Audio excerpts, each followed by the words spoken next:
So that we have James Campolongo, who's president of the Pennsylvania Taxicab and Paratransit Association. We have Alfred Lagasse, who is chief executive officer for National Taxicab, Limousine, and Paratransit Association. We have Philip Jagiella, executive director of the National Limousine Association. I hope I pronounced your name correctly. I'm impressed. Thank you, sir. We also have Jim Salinger, who's president of the Philadelphia Regional Limousine Association. We have Ronald Blount, who is president of the Taxi Workers Alliance of Pennsylvania. We have Alex Friedman, who is president of the Pennsylvania Taxicab Association. Mark Saber, who is the Central Penn Taxi Association representative. And we have Dean Bollendorf, who is the president.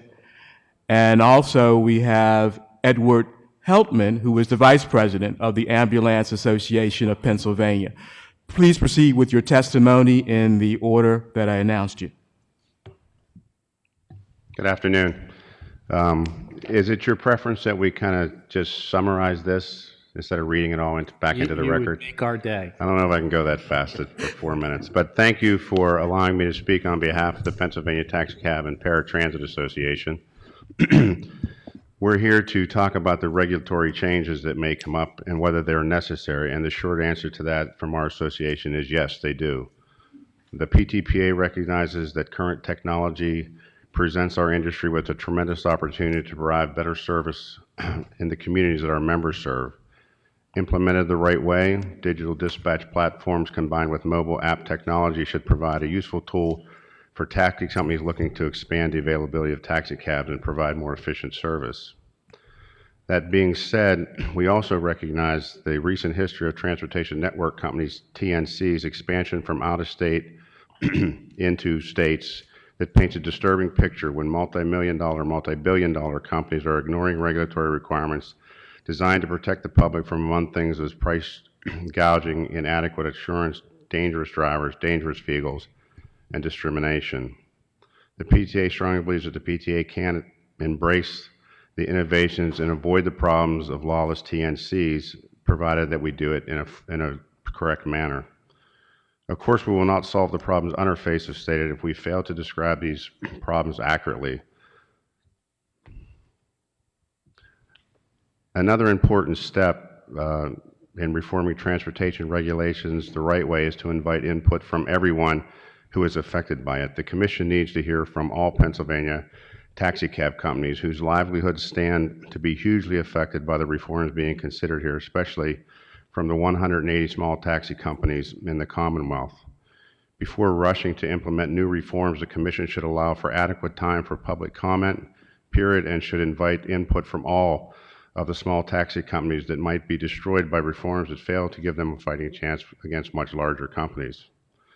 I mention these small companies in part because it is clear from the hearings agenda, instead of reforming or improving the needs standard and the geographic location authority, you're considering abolishing them completely, presumably to allow TNCs the freedom to move into and out of whatever market they choose to see fit.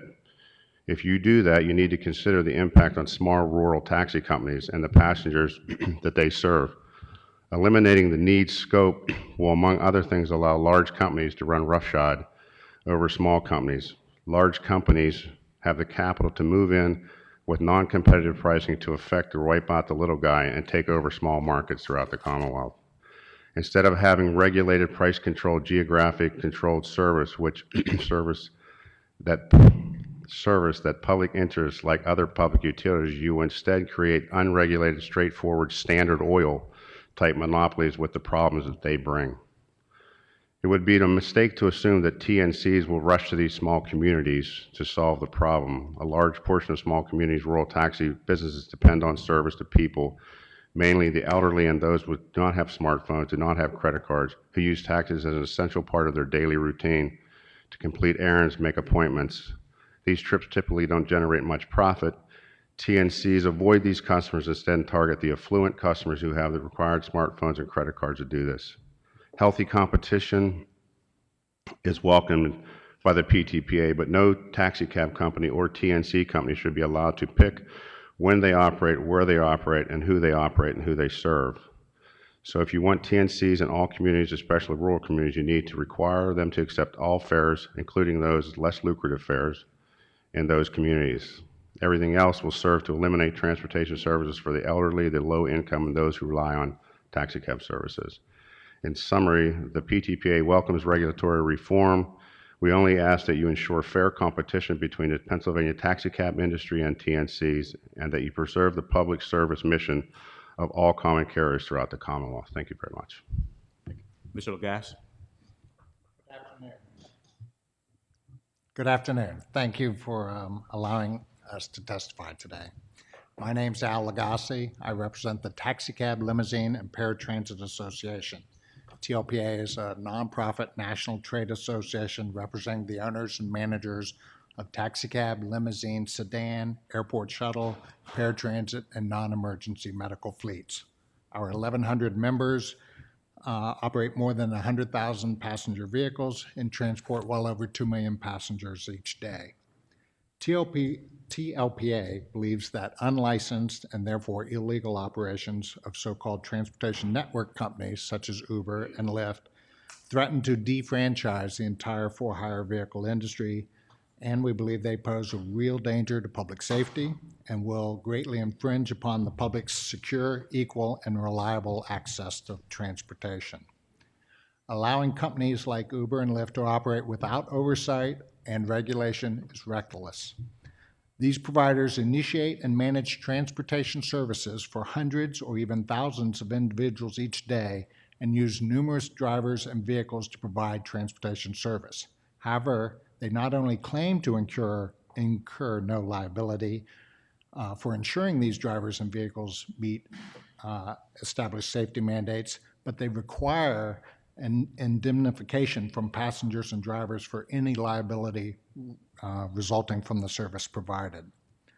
The purported commitments to safety asserted by Lyft and Uber are meaningless as long as they are permitted to operate without oversight and accountability for meeting public safety requirements imposed on all other common carriers.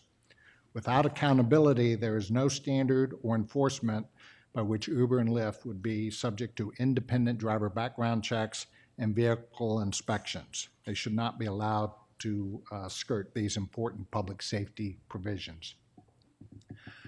The Commission's current regulations set minimum insurance coverage requirements on common carriers to ensure that suitable coverage is maintained to protect the driver and the passenger 24 hours a day, 365 days a year. At this time, at least 20 states and the District of Columbia have issued alerts warning consumers of insurance gaps presented by services like UberX and Lyft. The concern arises when a non-commercially licensed driver uses a non-commercially licensed vehicle to provide commercial for-hire transportation service. Lyft and Uber like to inflate the degree of support communities have shown to amend their licensing and public safety requirements in order to allow them to operate. In the United States, only 2 states and fewer than 10 cities have created new regulations for TNCs. Although TNCs have been around for nearly 6 years, they collectively operate in fewer than 100 U.S. cities compared to the approximately 2,000 communities that have taxi service. In most communities, Uber and Lyft have not been granted authority to operate, and they are being challenged by the city or state leaders for operating without a permit and without meeting full public safety requirements. In conclusion, as the Commission is addressing these commercial carrier issues, we urge you not to act hastily to adopt new rules. Several communities are now experimenting with this regulatory change regarding Uber and Lyft, and the Commission can benefit greatly from observing those regulations and working and to see how they're working and what problems they're creating. Regarding the need for regulatory updates, it is TLPA's position that updates may be appropriate, but that Lyft and Uber should continue to be subject to taxicab and limousine licensing and public safety requirements. We also believe that to ensure the public safety, Uber and Lyft should be required to come into immediate compliance. Thank you. Thank you, Mr. Lagasse. Mr. Jaggiella? Thank you. I welcome this opportunity to sit before you today. I know it was a number of years before. I had the great pleasure of sitting before then Chairman Colley when we came before him with some of our concerns with the Philadelphia Parking Authority. He addressed each and every one of them very appropriately and professionally, and we're very thankful for the commission and what they do to ensure the safety of the public, as is their charter and course. As a previous operator in the limousine industry for over 25 years in the Commonwealth of Pennsylvania, I certainly know how to adhere and subscribe to the rules and regulations that were imposed upon our industry and continuously are and should be for these entities. Now, as the executive director for the National Limousine Association, also a nonprofit association, we represent the owners of companies from around the country and around the globe of over 2,200 members. We have taken a more generic but definitive approach to this challenge that you in Pennsylvania, the Commonwealth, are faced with. We applaud the fact that you are stepping up to the plate and mimic some of those things that have been very successful, much like we've heard about in California. And I have to take and go back to your very statement, trust but verify. Once you adhere to that type of a mantra, you will take and find that there is a lot of uncertainties in what has been spoken to today. Once you do your due diligence to find out what it is, and you do need to exercise the caution and not rush into something that is an unknown, or else you will take and suffer the same consequences that have happened around the country. I can also tell you from a personal experience, I have a stepdaughter that goes to American University in Washington, D.C. She subscribes to Uber. It is sacrilege in our household. Her mother tells her that all the time, and she knows perfectly well what her rating is because it is up there, and she wants to take and have a high rating. So she will not rate those drivers on a less than. She has been lost more times than not. She has 3 technology devices strapped to her hip at any given time. The only time they don't work is when she's supposed to call her mother. But I can tell you that she knows how to get from point A to point B, and she has led many Uber drivers by which to get to that point. That is the only time I will use that name, because other than that, that is giving them a commercial break, which they are not entitled to unless they are following the rules and regulations that smart organizations, commissions like this, will take and make them subscribe to as well. I also had the great opportunity 2 weeks ago to sit on the NAIC panel, a National Association of Insurance Commissioners in Kentucky, where Commissioner David Jones moderated the panel. That's why you're seeing such a great thrust of activity on this very sensitive issue. There's a lot of emotion to it. We made and crafted our paper specifically to address it from a more generic, as I said, but broad perspective. On that, the National Limousine Association believes that the underlying purposes for regulating the passenger transportation industry should be applied in the public interest to all operators of passenger transportation. This includes transportation network companies. The public and regulatory interaction with TNCs continues to suffer from misperceptions that affect the safety of the public, the consumers' rights of the passengers, the fair treatment of TNC drivers, and the fair application of laws towards bona fide operators of passenger transportation. Some TNCs have elected not to uphold the same duties as bona fide passenger transportation operators on the grounds that they are merely providing a web-based application that introduces drivers and passengers. As we heard today, we even hear that they're independent contractors. Well, the question then begs, who is holding them accountable for their record keeping that they profess that they do? The independent contractor? Well, we understand that they're just part-time, looking for supplementary income. Do they even have the wherewithal to know what they have to subscribe to? So the NLI has put together this paper to take and serve as a guideline and a template for people like yourself to use as a design. Because we ask the question, these TNCs, how do you take and enforce all the regulations that you so diligently work to when you see a personal vehicle providing transportation? You have no idea.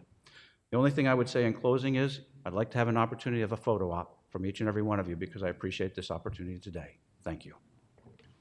Thank you, Mr. Salinger. Good afternoon, Mr. Chairman and members of the Pennsylvania Public Utility Commission. My name is Jim Salinger. I'm here as president of the Philadelphia Regional Limousine Association and Unique Limousine of Harrisburg.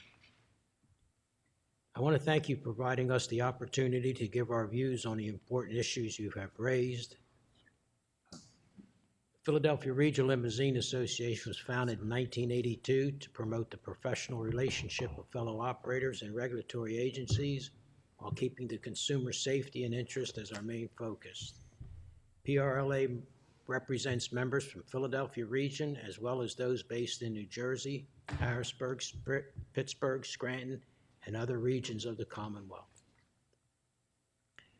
After discussing with the members of the PRLA, I offer the following comments for consideration by the Commission. At present, the Commission has fairly lenient standards for drivers. We understand that these requirements are designed to cover all segments of the industry. In the limousine business, we hold our drivers to a higher standard than that for any other segment of the industry. It is our opinion the Commission should expand the current standards. The PRLA has filed comment to the proposed change in Commission regulations, which would replace the 8-year-old vehicle age rule with a 200,000-mile rule. I will not comment on the specifics of this proceeding, but invite the Commissioners to take a look at our comments. I do think that the proposed change does recognize the vast difference between taxi cabs and limousine industry, and the Commission should be encouraged to recognize these differences. Due to insurance requirements, plus the nature of the usage of limousines, a supervised wheels-off inspection should be required at different intervals. Further, a review of all of the Commission's cosmetic regulations should be undertaken. The very nature of the limousine business, the competitive nature of the business, and the generally higher cost of luxury vehicles that are used by certificated limousine carriers is such that non-safety regulated items are simply not applicable. Of all of the segments of the industry, our services are not a necessity, and the marketplace serves to police our industry. The Commission's regulations must be changed to reflect current insurance requirements and cost. Simply stated, the current insurance requirements for Pennsylvania should be the same as for the interstate transportation. Presently, there is no proof of need required for new entrants into the limousine business. Personally, however, I believe that unlike limousine service, other segments of the industry are utilized not for special occasions, but on an everyday and should remain subject to the requirement need. For new entrant in the limousine business, there should be some showing that the new entrant is fit to perform the service and that he or she has some support for the establishing of his business. I'm informed by counsel that to eliminate the need standard would necessitate a modification to the PUC code. The current system of regulation was established to protect the public as well as legitimately operating companies in matters of fitness, safety, and tariff charges.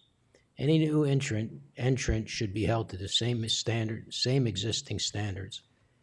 Companies and be subject to the rules as a new entrant or as a broker of transportation services. Just as existing carriers must seek approval from the Commission for a change in rates, these companies should not be able to charge a market rate at the time the service is secured. If they are simply attempting to be a broker or used as a clearinghouse, they should at a minimum be required to utilize only PUC certificated carriers. Enforcement officers should have the authority to seize vehicles of all illegal operators for repeat offenses. In our opinion, there are too few enforcement officers to cover the state. Officers are authorized to seize and impound vehicles for illegal operations, and enforcement officer funding should be increased. Once again, thank you for permitting me to testify. The PRLA is willing to meet with any Commission personnel to develop changes in the Commission transportation regulations and procedures. Thank you. Is that Mr. Saber who is next? Please proceed. Hello, my name is Mark Saber. I'm the president of Central Pennsylvania Taxicab Association. Thank you. Vehicle safety is a topic that is constantly being discussed by call and demand carriers. In recent years, the Commission has adopted a series of regulations that has resulted in a near absolute rule that vehicles 8 or more model years old may not be used in carrier's fleet. The justification for this rule is that vehicles of 8 years or more are likely to be unsafe. In reality, age is not a good indicator for the safety of a vehicle. By their very nature, cars are individually unique. Their care, its driver, and the miles on the odometer all play a role in a vehicle's safety more so than a vehicle age. It is the suggestion of the Central Pennsylvania Taxicab Association, as well as myself, that instead of relying on a bright line rule that a vehicle be retired and at its 9th birthday, the vehicle should instead undergo an individual inspection to determine if the vehicle is fit to serve the public. Under Section 29.314, the Commission requires a time-consuming waiver application to allow carrier to continue using vehicle more than 8 model years old.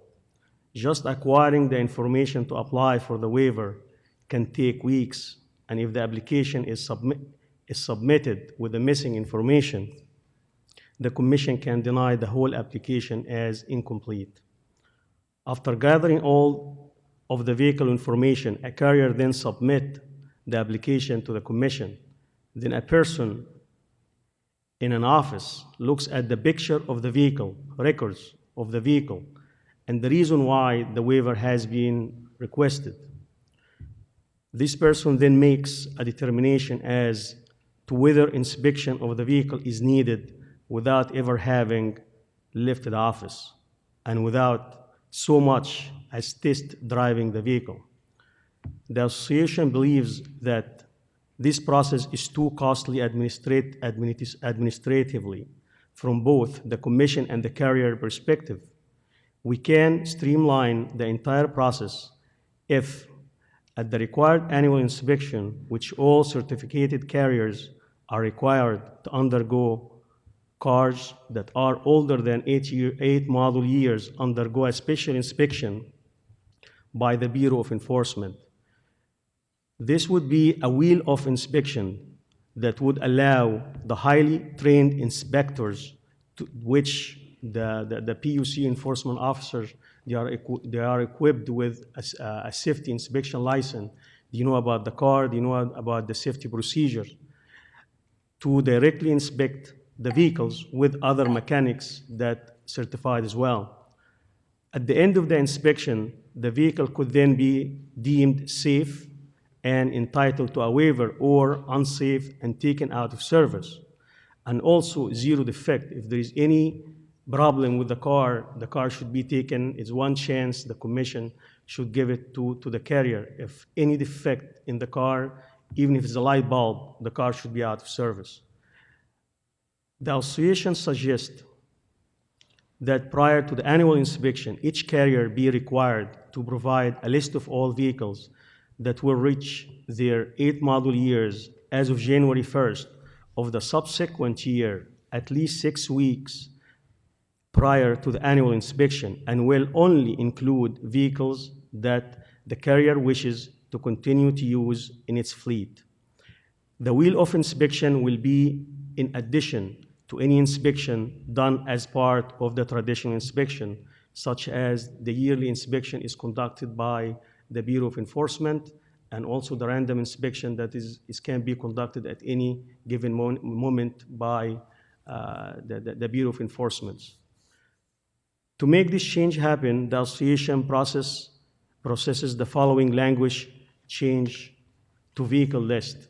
During the first quarter of each calendar year, carrier shall provide the Commission with current list of all vehicles utilized under its call or demand authority, which will exceed 8 model years old during the succeeding 12 months. This must contain the year, make, vehicle identification number, current odometer reading, and registration number for each vehicle. The list shall be mailed to the Commission, Bureau of Investigation and Enforcement. The Commission has acknowledged that the age of a vehicle is not necessarily accurate depiction of its safety for vehicle and in limousine service. The association suggests that the use of age as the sole factor for getting rid of vehicles in a fleet does not reflect the safety of a vehicle. Age alone does not take into account the varying condition taxi vehicles operate in, nor does it take into account consistent routine maintenance. The association has proposed an alternative procedure which would relieve an administrative burden on the Commission, promote efficiency, decrease costs to both Commission and carriers, and ensure safety is not compromised. The bright line rule takes away the discretion of the Commission, but also the carriers who makes daily business decision to determine when it is appropriate to retire vehicle. Of course, each operator would be thrilled to generate enough money to replace an entire fleet every year. However, given the declining economy and readership, this is totally unrealistic. We also hear testimony today regarding transportation network companies. Such companies are nothing more like Uber and Lyft. Such companies are nothing more than a common carriers in service. The use of some kind of apps-based technology to gather rides does not make TNS exempt from being call or demand service. Using an app is not new nor novel, and when TNS companies apply for experimental service, they are doing nothing more than attempting to go around the authority of the Commission. The only feature that separates TNS from call or demand service is that TNS does not use a meter.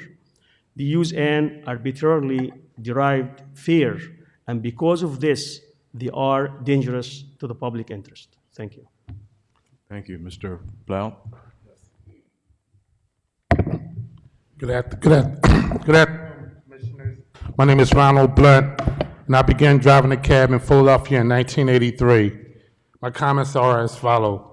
On behalf of the 1,200 members of the Taxi Workers Alliance of Pennsylvania, we wish to submit our comments concerning the harm to drivers and customers of not properly regulating transportation network companies.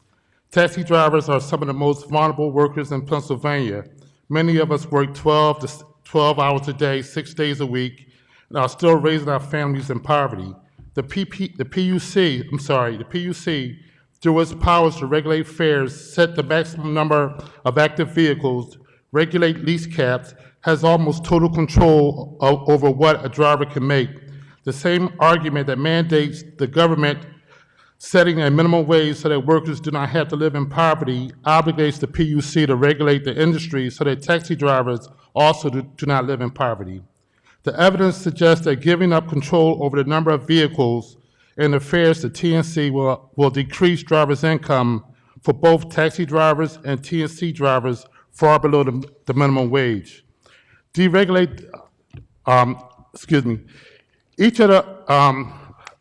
I want to go over the history of deregulation in the taxi industry.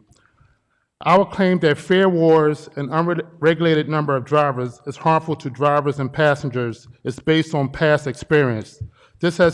There have been 4 prominent waves of fare wars and unregulated numbers of taxis in the U.S.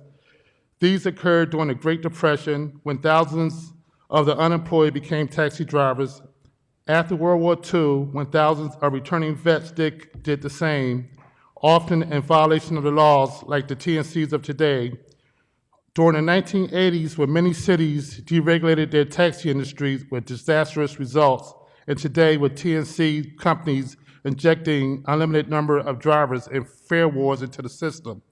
Each of the previous waves of drivers and fare chaos ended the same way, with escalation of prices, decrease in drivers' earnings, unsafe conditions for consumers, aggressive solicitation, and finally, drivers exiting the industry. For example, during the Great Depression, New York had over 30,000 taxi drivers, far more than passengers. Drivers had to work longer hours and to reduce their fares in order to scrape together a living. The public became concerned about the aggressiveness of drivers and the integrity of vehicles. In 1937, the mayor signed the Haas Act that limited the number of taxicabs on the street. This model was replicated across the country, creating either a medallion system or a franchise model. Since then, taxi regulation has often served the interests of the taxi companies and has been harmful to drivers and passengers. But the way to fix this is to better regulations, not with no regulations. The entry of UberX and other TNCs into the taxi market eerily reproduces the 1970s and 80s failed experiments to deregulate the taxi fares and the maximum number of cars. Dr. Paul Dempsey has compiled the results of such taxi deregulations for 21 major U.S. cities prior to 1983, showing 1, a significant increase in the number of active drivers competing for a fixed number of fares, 2, an increase in highway congestion, energy consumption, and environment pollution, 3, increase in rates, 4, decline in drivers' income, and 5, deterioration in service. Most cities returned to regulated markets within a few years. For example, in 1979, Seattle deregulated the taxi industry by lifting all caps and allowing taxis to set their own rates. The presumption was that it would improve service and reduce fares. What actually happened was the opposite. The service declined and rates increased. In 1984, Seattle re-regulated the taxi industry, as did other cities that tried this experimental model. St.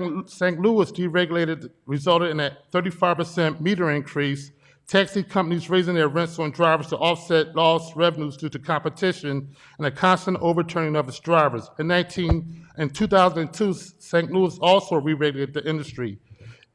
In the 1970s, other cities such as San Diego, Sacramento, Phoenix, Kansas City, and many others had tried deregulations of their taxi industry, only to return to regulating them for consumer protection, steady rates, and to end aggressive solicitation. The impact of TNCs on customer access.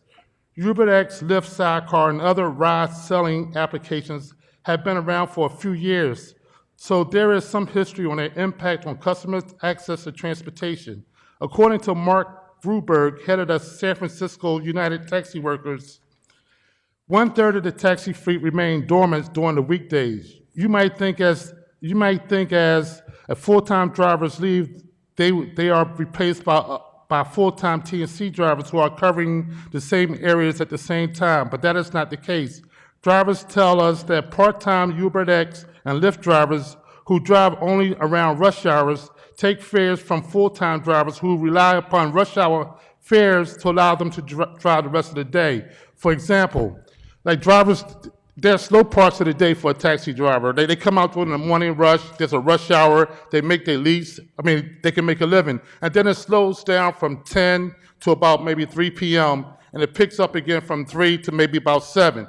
So if the UberX drivers and the TNC drivers are coming out during those periods, then the regular full-time drivers can't make a living. They can't afford to stay out there and take people to the doctors or handling government contracts and stuff like that. So we think that's really important. 5 years ago, if a driver was to use his or personal car to transport people around Philadelphia, I take my private car and I just go in the corner, taking people around, I will be considered an illegal act. But when a billion-dollar venture does it, it is considered innovative, smart, and the future of transportation.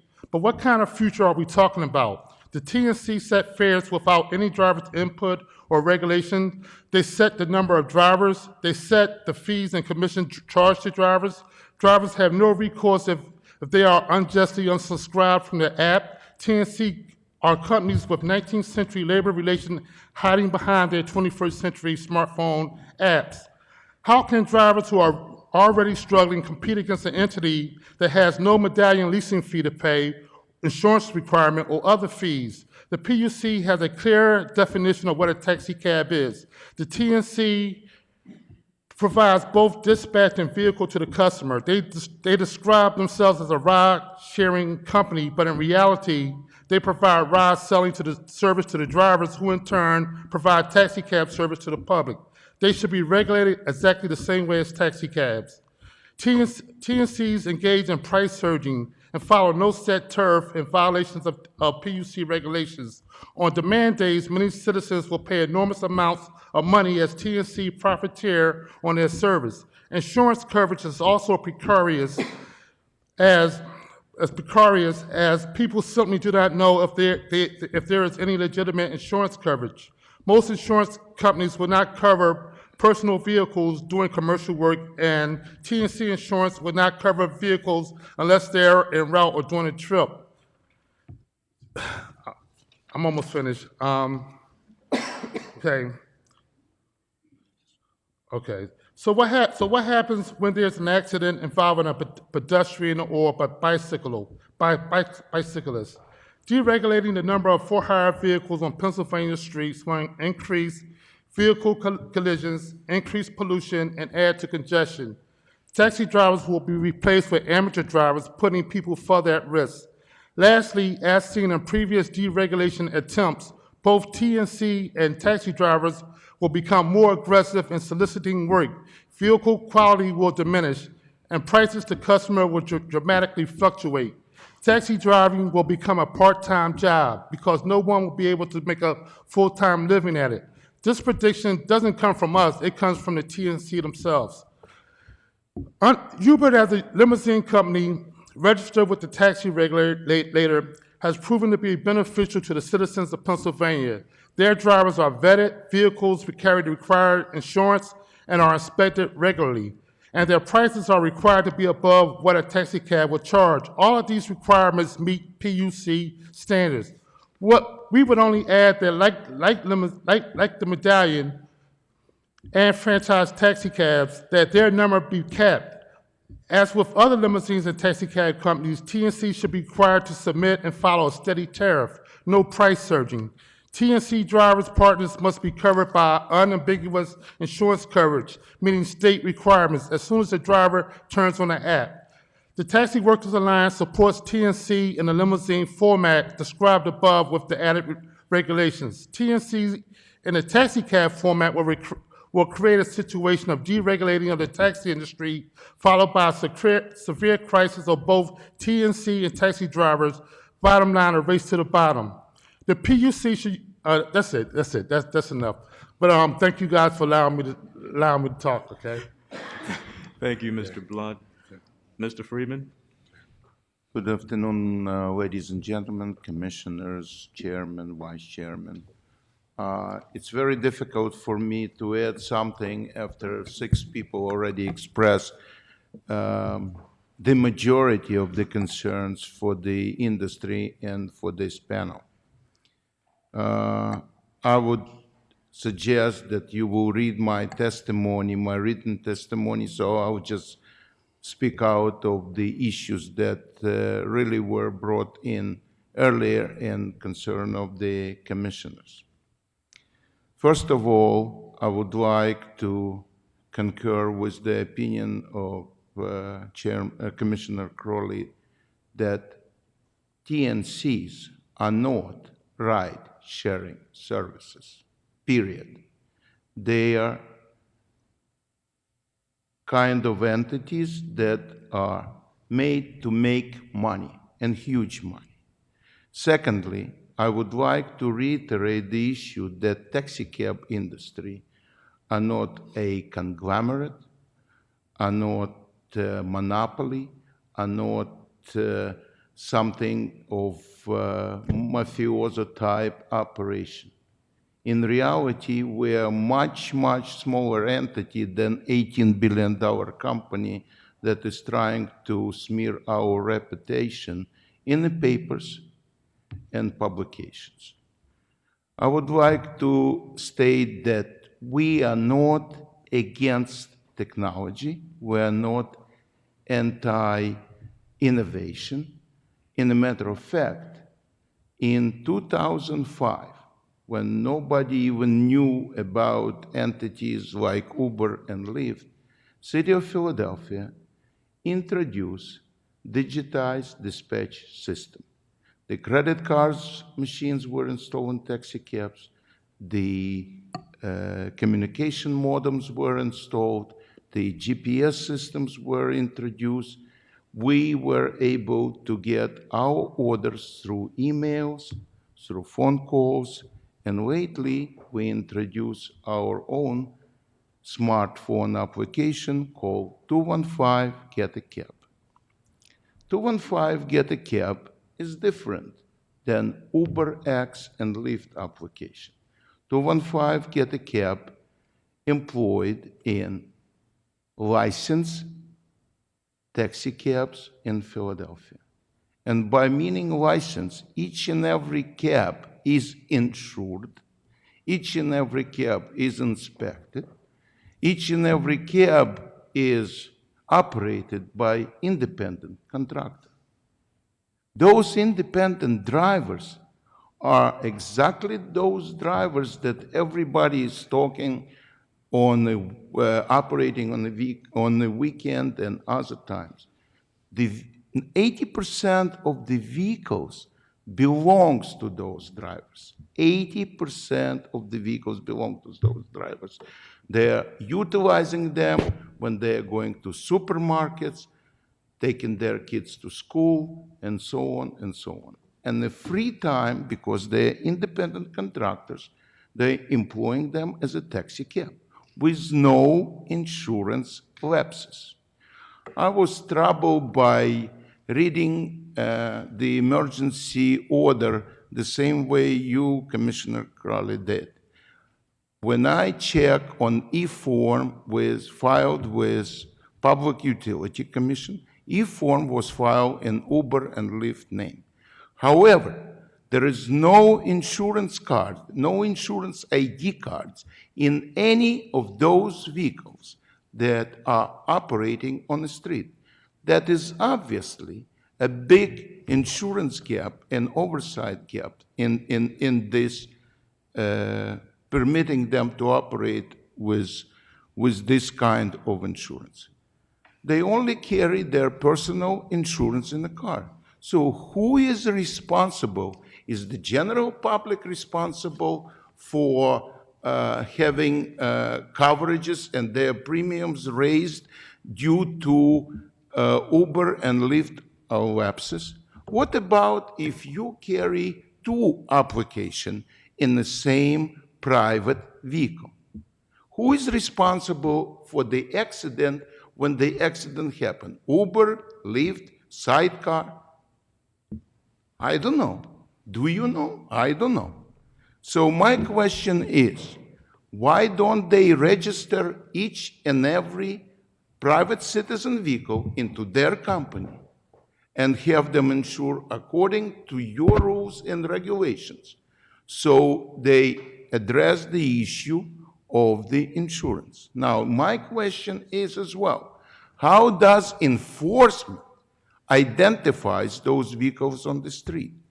There is no way enforcement can call twice without his phone being disconnected, smartphone being disconnected, so they are not even able to call Uber X or Lyft to see how they operate.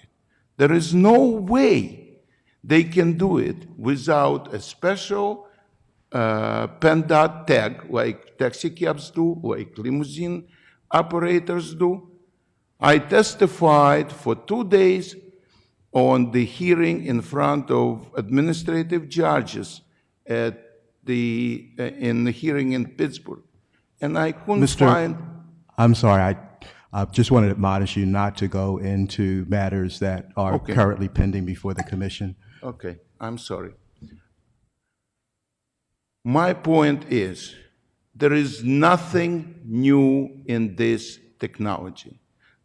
Our customers are able to dial the phone in a conventional way. Our customers are able to get an email reservation, advance reservation. Our customers never charge for cancellations like Uber and Lyft customers do. Our customers are paying according to the approved meter and tariffs rates. Why is Uber and Lyft allowed to charge whatever they want? Why are they pretending that they are a ride-sharing company where there is nothing incidental about ride-sharing in this situation? I would suggest for this commission to take closely at the State Representative Killian Bill 2445 to make sure all those issues are addressed, to make sure all those issues are oversighted and properly reviewed. I appreciate your support, and I'm also Eagles fan, and let's go Eagles. Thank you, Mr. Friedman. Next, we have Mr. Bollendorf. Yes, good afternoon. Thank you. Mr. Chairman, Commissioners, good afternoon. I appreciate the opportunity to address this commission on behalf of the Ambulance Association of Pennsylvania. I will not be commenting on TNCs, Uber, or Lyft. If you allow me to talk about other things, I appreciate it.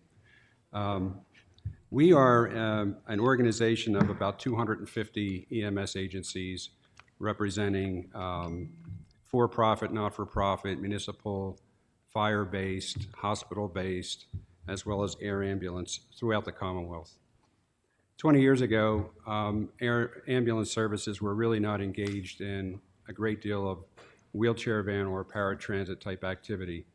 But a great deal has changed in the healthcare delivery system, and payer policies have really dictated how often we are now seeing patients pushed down to a lower mode of medical transportation, which don't necessarily qualify for ambulance coverage. So we have a lot of issues right now because we're regulated by the Department of Health. We're licensed by the Department of Health as an EMS agency. Our vehicles are inspected by the DOH. The Band-Aids are counted. The insurance is verified, et cetera. We are also, in many cases, under the jurisdiction of the PUC if we choose to provide wheelchair van services to our patients who are in skilled nursing facilities or hospitals. This is an area of concern for us because at the time when the exemption was created, the so-called Policy Statement 4111, which attempted, I think was an attempt by the PUC to look at the ill and injured criteria or exemption and try and develop some guidance for the industry should they choose to be exempt from the PUC. There are certain criteria that would have to be met. The criteria basically says now, at least in the proposed exemption statement, that you must have 2 people on board a wheelchair van, one of whom is an emergency medical technician. You have to have basic life support equipment and oxygen. So essentially, what the PUC is saying is you have to put these items and train personnel on board in anticipation of taking care of a patient. The problem with that language now is in 2009, Act 37 was passed, which is the Emergency Medical Systems Act. And there's a definition of a patient in the Act which stipulates that if an individual requires medical monitoring, treatment, or observation, then that person has to be transported by an EMS agency. So this puts us in conflict that if we're going to try and meet the exemption of the PUC's criteria of having 2 people on board and all this equipment, suddenly we're operating an illegal ambulance. So we've actually had dialogue at a lower level within the Public Utility Commission just on the concept of maybe the ambulance industry or medical transportation is not a great fit now for the PUC. Maybe it really belongs under the Department of Health. Other states like New Jersey have that similar model where the Department of Health actually licenses ambulances and wheelchair vans at the same time. This is something that we're asking for some open-mindedness from the Commission. As this develops, we're going to be pushing in this direction. We think that the ambulance industry who provides medical transportation is a better fit under the Department of Health rather than the PUC. And there's lots of reasons for that. HIPAA violations, anytime a patient has any type of infectious disease, you need to use universal precautions.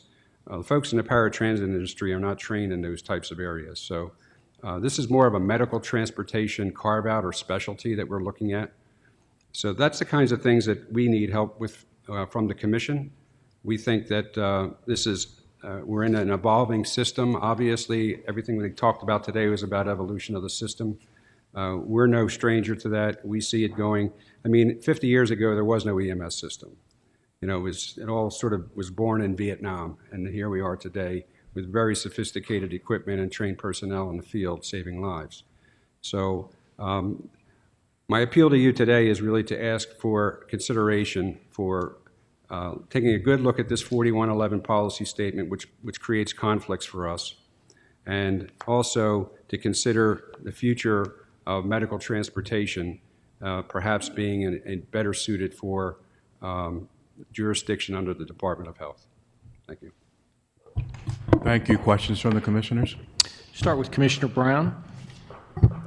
Thank you, Mr. Chairman. I would just comment to the last speaker that in my former position as legislative counsel, I have heard those arguments before and do understand your concerns. But moving on to the questions in terms of looking at our regulations overall for most of you that are at the table. I heard some conversation in the last panel in terms of whether a driver could actually sign up to be serving 2 or more of the TNC companies. And I also heard in this panel today talking about the concern with the traditional taxicab drivers that their business could be undercut with these TNC companies coming into service. And with that, the number of hours could be cut, or they may feel that they need to be out there for longer periods of time in order to make a living.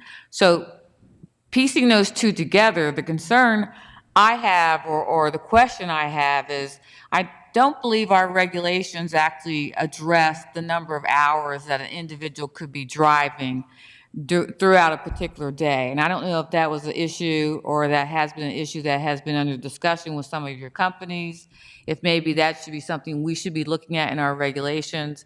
And it could come about from some of the concerns with accidents with truck drivers and the length of hours that they've been driving throughout a normal course of a day. So has there been any discussion on that level in terms of amending our regulations to say a person should not be available to drive for X amount of hours throughout a day?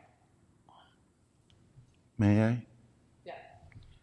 I don't know if I'm not familiar with the regulation for PUC, but I know for a fact that in the city of Philadelphia, drivers are not permitted to activate their meter after 12 hours of operation. And therefore, a lot of those personal vehicles that are registered into company names are shared by 2 or 3 drivers. So there is no question about full utilization of those vehicles, because by sharing those vehicles, they accomplish few things. First of all, they provide service 24/7. And secondly, because they're able to share their expenses on sharing time and income from operating those vehicles. As far as being open to having few applications, of course we are open to few applications. Of course we would like to utilize UberX demand and Lyft demand and Flywheel demand and all those demand that comes to our dispatchers. However, let's separate 2 issues. One issue is the insurance of the vehicle. The insurance issue and having few applications of the vehicles are 2 different things. If you register vehicle into operating company name, who is buying primary commercial insurance, there is no question for financial responsibility at the time of accident. As far as sharing the demand from various suppliers of the demand, we're open to that. It's no basic conflict of interest. Thank you, Commissioner Brown. I'd like to recognize Commissioner Colley. As I've done earlier, thank you all for making the effort to be here. We appreciate this input, and it's really quite eye-opening to hear some of the things you've said. Not the least of which, Mr. Jaglia, your anecdote about your daughter being fearful of giving a bad rating to a TNC driver for fear of retaliatory rating of her. This very much reminds me of what goes on in any online rating system where you can't get rid of the ratings once they go online. They're there forever, even though it may simply be a disgruntled employee or a single person who's had a bad experience.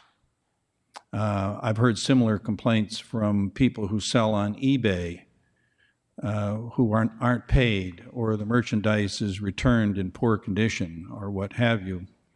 And the eBay seller refuses or refrains from giving a bad rating to the buyer, because the buyer then retaliates with a bad rating which never goes away.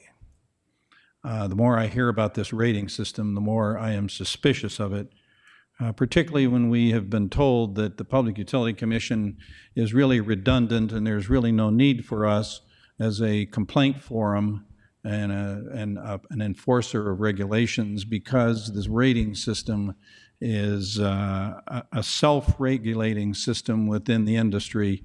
And as long as the passengers and drivers rate each other, that'll drive out the bad actors. I'm beginning to think that the rating system is not only discriminatory, but a failure from the get-go and an inadequate protector of the public. Secondly, Mr. Blount, we've been told that by the TNC companies actually enhance the business of taxi cabs, and that they don't really put taxi cabs out of business.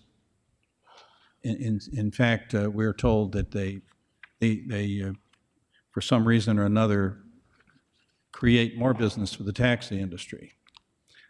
But if I understand your testimony correctly, you were describing a cream skimming situation where the TNCs are induced to provide service during the peak hours, but don't show up in the off-peak hours, whereas taxi cabs require not only the peak, in fact, they require the peak revenue in order to serve in the off-peak hours.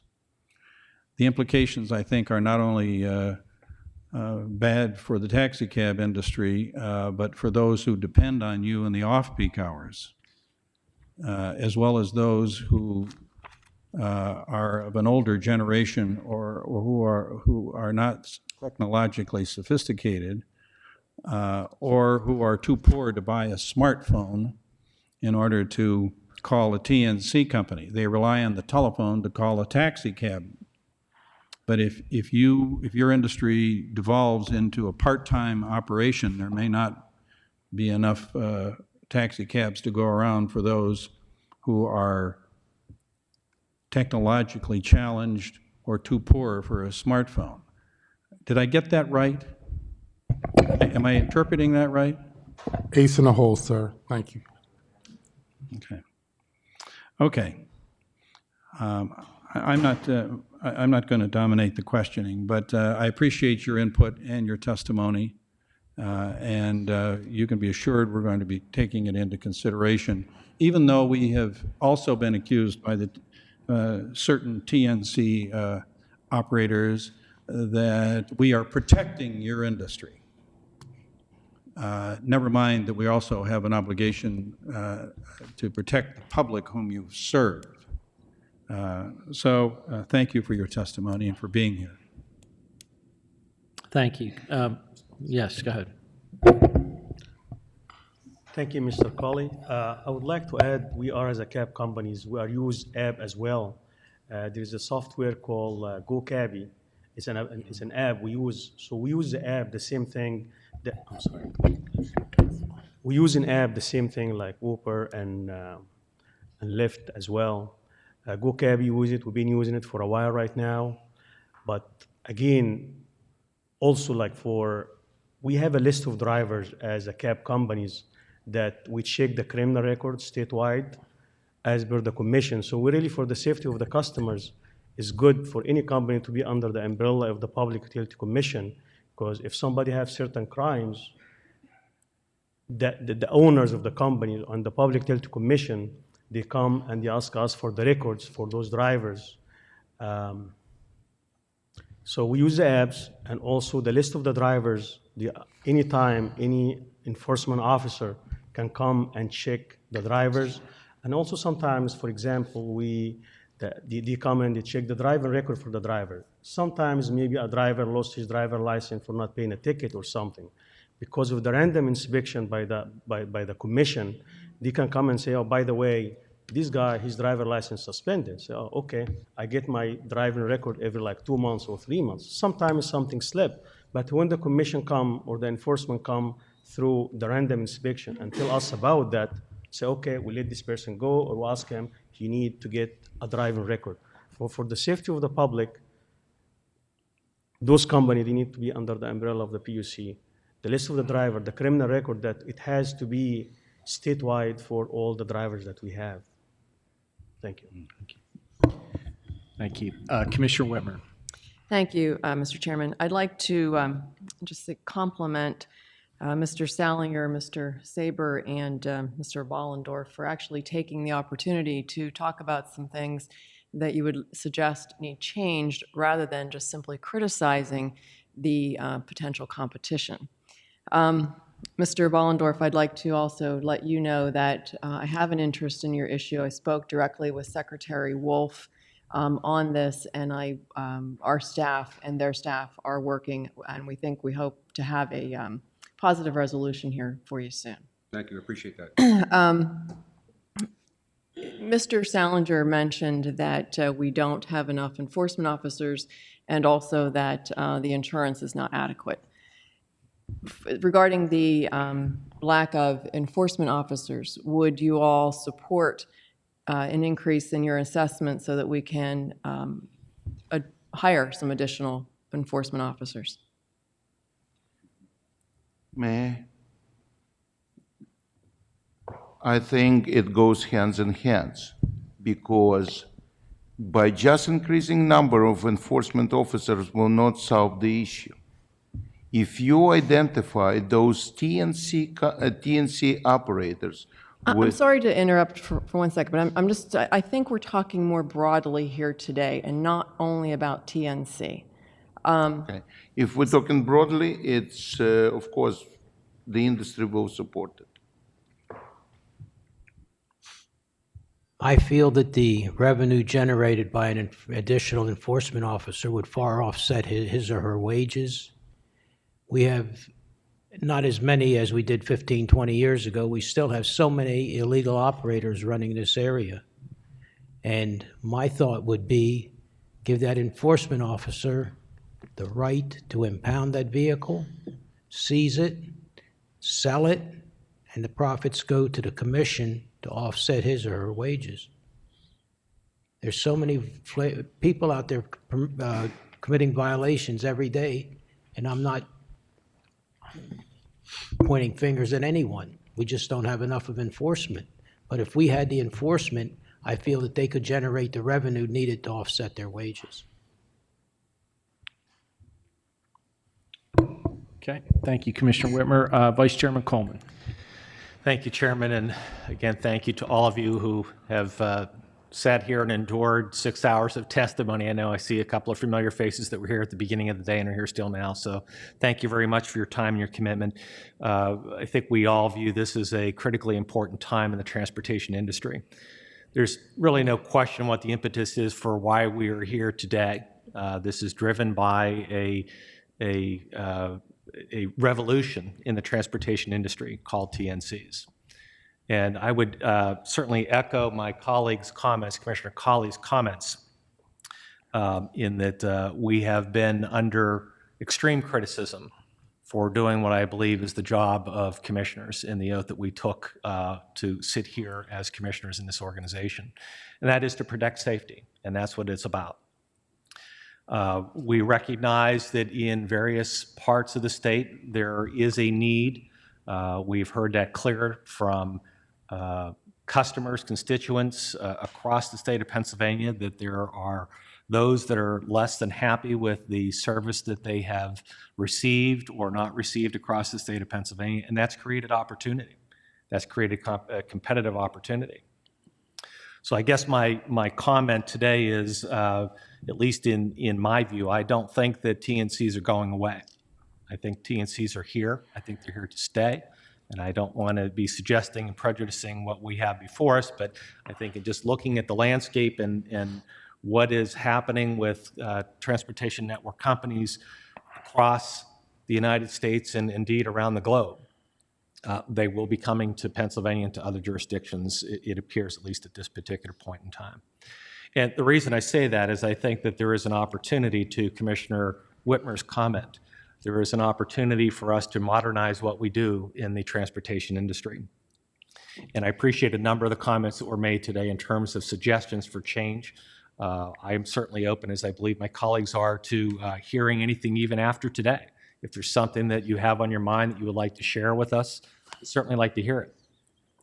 You know, Mr. Saber, particularly on the vehicle age, I think you have a valid point. That I recognize that age is not the sole criteria. I realize that we do have a waiver process, and maybe that's an area that we need to take a little bit more time and attention with. Some of the tariff issues that have recently come to our attention and how we treat tariff issues as a commission. Again, I am certainly open to dialogue, discussion, suggestions on how we might be able to do better. So my question for each of you today, and an offer, the question is, if there are other items that you have not heard mentioned as part of this panel, if there's something you'd like to share with us this afternoon, and the offer is, if you're not comfortable in sharing that in this forum and would like to do so afterwards, I'm certainly open and receptive to hearing those comments. So I will leave it to each of you, if there's something that we may have missed today, something that you would like us to focus on, here's your opportunity. Well, if I may, I think we really view that, we know that TNCs have prompted these kind of meetings and prompted necessary regulatory changes. And I think those can be addressed in a TNC vacuum. The mere volume of the regs that control the transportation industry would take quite a while to kind of sift through and to make sure that you all have everything you need to understand the impact in the smallest corners of the Commonwealth to the biggest cities in the Commonwealth. So it would be our position that I understand you swiftly have to move through this TNC issue and you have to come to some resolution, but to sweep the entire code along with it and try to do that through a pure legislative process rather than kind of the IRC process and getting great input from all corners of the Commonwealth, I think would be a mistake for all of us.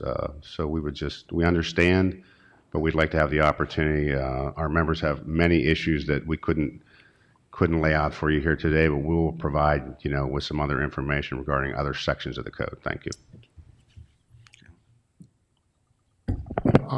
I would just like to add, like Colorado introduced recreational marijuana.